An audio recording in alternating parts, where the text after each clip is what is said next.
Bismillahir Rahmanir Rahim. We begin with Allah's blessed name. We praise Him and we glorify Him as He ought to be praised and glorified. And we pray for peace and for blessings on all His noble messengers, including the last of them all, the blessed Prophet Muhammad sallallahu ta'ala alayhi wa sallam. As we greet you on this, the 11th day of the month of Jumadi al-Akhirah, in the year 1446, corresponding to December, I don't know, I think number 14 of the year 2024, is it? 24. Gregorian. You see how I'm forgetting their system of time? And we greet you from, excuse me, I have a cough. So we greet you from Shah Alam, close to Kuala Lumpur, in Malaysia, with Assalamu alaikum wa rahmatullahi wa barakatuh. And today we're going to do what you've been waiting for more than 1 week, more or more. All around the world, people have been waiting for us to respond to the events in Syria. And I am honored to have with me my friend and brother, my learned brother, Dr. Olsi Yazaji, who lectures at the International Islamic University in Malaysia, and who is an expert on Ottoman history. And we are planning, he and I, to have a one-day session in Malaysia in the month of May, I hope, which will be fascinating. We will look at the history from the time of the beginning of the Zionist movement in 1897 until the First World War, and look at that period of history and teach that period of history with a man who has the expertise that I don't have. But today, we're going to concentrate on what has happened in Syria. And you'll have to excuse me, I will do less of the talking because of my cough, and we have to ask Dr. Olsi to do most of the explanation. But he will want to also go back in the background of what has happened, and that is where he has his expertise. So let us begin with Allah's blessed name, and I want to invite Dr. Olsi now to give his introductory comments on the subject. Okay, Syekh Imran, thank you very much for inviting me, and I would like to salute all our viewers. And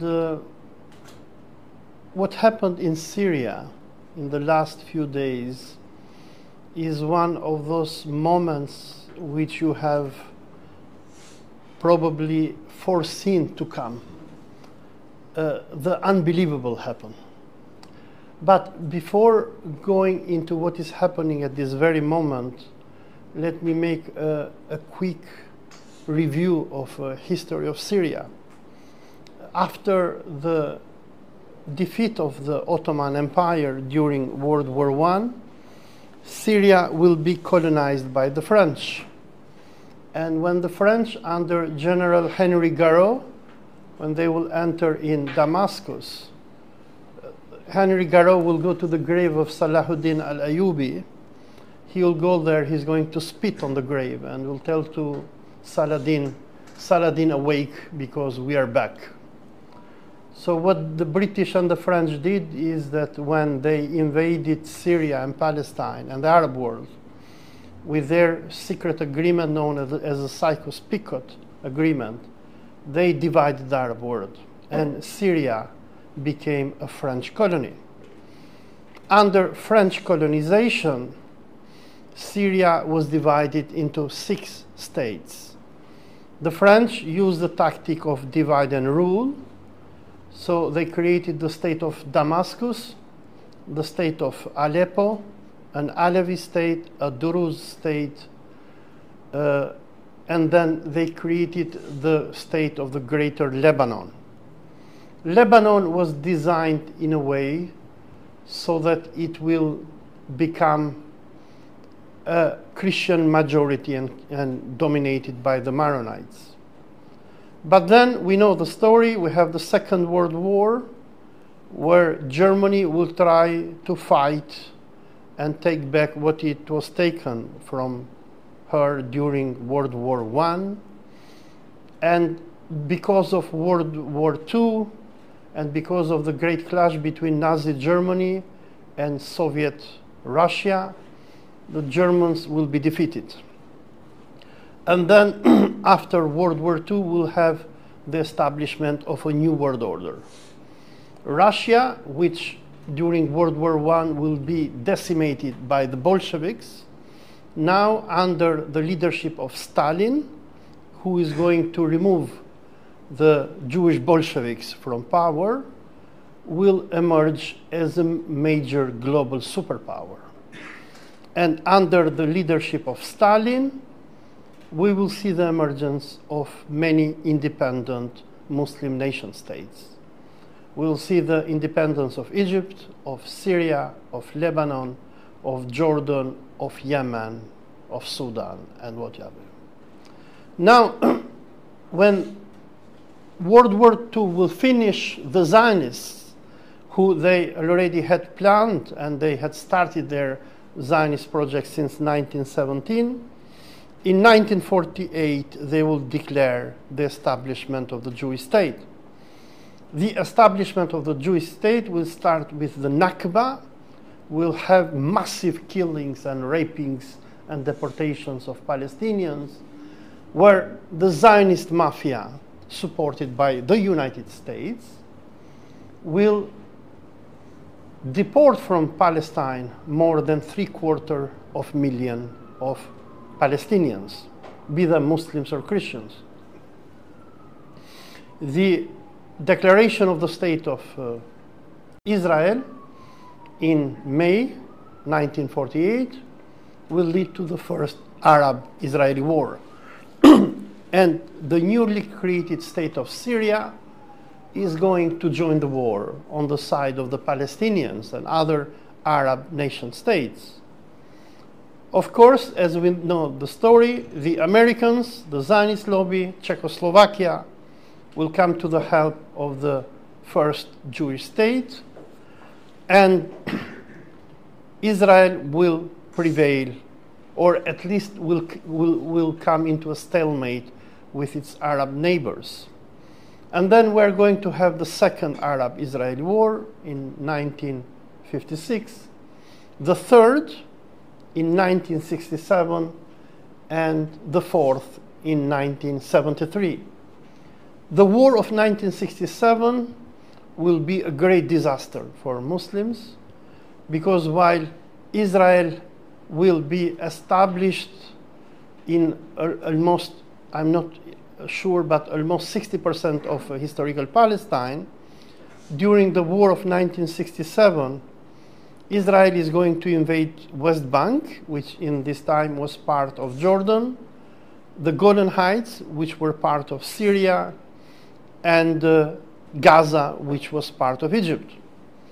And from the year 1967 to this day, even those Palestinians who were deported from what we know nowadays as Israel into West Bank and Gaza will become slaves of the Zionist state. They will live under an apartheid regime. But in all these wars, Syria will stand on the side of the Palestinians. After the third Arab-Israeli war, when the Zionists, they will capture even Masjid al-Aqsa, will have hundreds of thousands of Palestinians who will be deported towards Jordan. From 1967 to 1970, the Palestinians, they will continue their resistance from Jordan, but in the year 1970, King Hussein, in collaboration with Americans and Israelis, he will declare war on Palestinians, because in 1970, when Jordan will massacre the Palestinian resistance, will have Syria under Hafez al-Assad, which is going to put the Syrian army inside Jordan to help the Palestinians. but threatened by Israel, they will have to withdraw. Because I want to show the role of Syria here. And then we will have the removal of the Palestinian resistance from Jordan, and they will be relocated to Lebanon. So from 1970 to 1982, Lebanon will become, like it is today, under Hezbollah, the center of resistance. And Israel is going to attack Lebanon, is going to invade, and finally in 1982, Ariel Sharon is going to surround Beirut and will force the Fedayeen of the PLO and other Palestinian organizations to leave Lebanon. But in this time we have Syria, which is always standing on the side of the Palestinians. During the Fourth Arab-Israeli War of 1973, Syria is again going to fight against Israel and join Egypt of Anwar Sadat. But after the Camp David Accords of 1978 and the Egyptian-Israeli peace treaty of 1979, when Sadat is going to sell the Palestinian cause, Syria will not sell the Palestinians.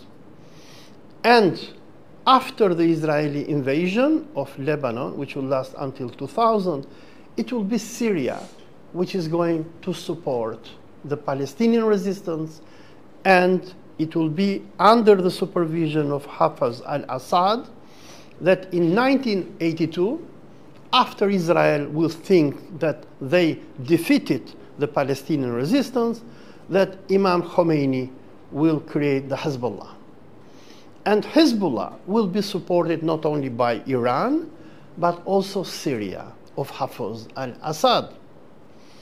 And Syria, until 27th of November 2024, which means how many days before? Today is 14, which means, help me, 17 days or 18 days before, was the last Arab country neighboring Israel which was in a state of war with Israel and never signed peace with Israel. And what will happen is that after the establishment of Hezbollah in 1982, Syria will become a very important Arab nation state which is going to stand and support the resistance for the liberation of Palestine. Now, with the collapse of the Soviet Union in 1991, George Bush the first, the father of the second George Bush, will announce in the US Congress on 11 September 1991, after they will defeat Iraq during the first Gulf War, that the Americans will establish a new world order. A what? A new world order. And in his speech in front of the US Congress, George Bush will declare that we no longer have a stalemate when it comes to the United Nations because the Soviet Union is not there. And the time came for the Zionist America to shift its war from the war against communism to the war against Islam.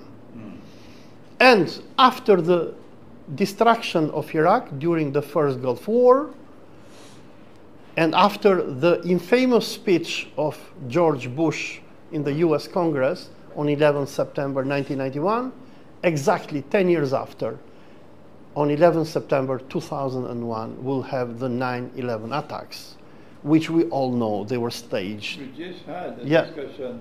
They were staged. President Dan Hanley on 9/11. Yes. So they were staged by the Zionist American Empire. Like Nero in the ancient Rome, who burned Rome in order to blame the Christians, Bush II copied the same textbook of the Roman Empire. But what will happen starting with Bush I, the American empire is going to declare a global war on Islam. But at first, the Zio-American empire will go against Arab nation states. So they will have the first Gulf War, and then the Second Gulf War. Then we'll have, before that, we'll have 9/11 and the invasion of Afghanistan. Then we'll have the destruction and the division of Sudan, destruction of Somalia, the civil war and division of Yemen, the killing of Muammar al-Gaddafi in 2011 by NATO. So, like General Wesley Clark has shown, that after September 11, 2001, the Zionist American empire thought that it was ready to give the final blow to the Arab world, which they did it. But the only country which held until 27th of November 2024 was Syria. But what the Americans did in the era of the Obama administration, when you, Shay, in the time you became very famous because you foresaw what was coming, the Zionist American empire made an alliance with the Wahhabi Takfiri groups, and they unleashed this medieval beast against the Arab states. I like that term, medieval beast. Yeah, it is a beast. I call them Dajjal's warriors. Yeah, but they're a beast. And this medieval beast was used against Egypt. They planned to divide Egypt, but later they changed their mind because they saw that Egypt could become much more dangerous divided. They unleashed this beast against Tunisia, against Libya, and against Syria. So Syria had to witness one of the most brutal wars in the modern history of humanity. It was a civil war, where these beasts of organizations like ISIS or Daesh, Jabhat al-Nusra, Al-Qaeda, and whatever CIA knows how to form and create, they started mass killing Muslims and Christians, raping people. And as we speak, as of today, the population of Syria, which before 2011 was around 22 million, if I'm not wrong, today only 10 million are left. 10 million.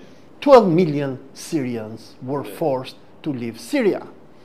And 6 million of these are in Turkey, and around, if I'm not wrong, 3 million should be in Germany. So what happened is that Israel achieved one of its most impressive successes in modern history, because we know what the Zionists want. They want to create the Eretz Israel, or the Greater Israel. And this Greater Israel should extend from Iraq to the Nile River in Egypt. But Syria, after the 1979 peace treaty that Israel will have with Egypt, Syria was the greatest headache for Israel, because Syria was standing next to Israel. And after the toppling and killing of Saddam Hussein in 2003, Syria joined the so-called axis of resistance built by Iran, where we'll have Iran, Iraq, the Shia militias of Iraq, Syria, Yemen, Lebanon, Gaza, which are going to form the axis of resistance. The axis of resistance will come to the support of Syria during the bloody civil war from 2011 to 2016, 17, and Iran, together with Russia, will help the Syrian Arab Republic to prevail against international terrorism. But while Turkey, which was a major country, which joined the Zionist alliance in 2011 and supported the Takfiri groups to go and burn Syria, in 2015, Erdogan will come into a conclusion and he will understand that the Americans had cheated him. Because when the Turks joined the war against Syria in 2011 and 12, they were promised by the Americans that they will become the new pashas of Aleppo and Damascus.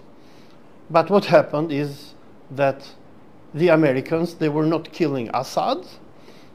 they were neither destroying Daesh. Their game was simple: divide and rule. Make every Muslim go and kill other Muslims while Israel will rule.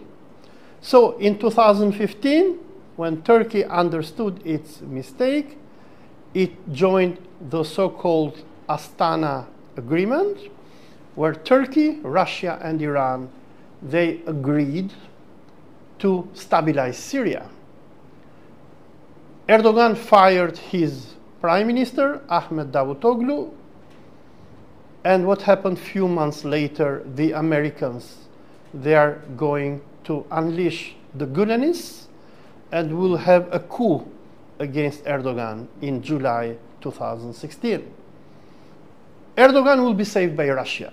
The Russian Secret Service, who is going to understand what the Americans are up to, they're going to alert Hakan Fidan, the chief of MIT, or Turkish Secret Service, and thanks to Russia, Erdogan will be alive. But what happened is that with the start of the, I would call that probably the fifth Islamic-Israeli war, which started by Hamas on 7th of October 2023, when on behalf of Hamas will have Iran, Libya, Yemen, Syria, and Iraq join the war.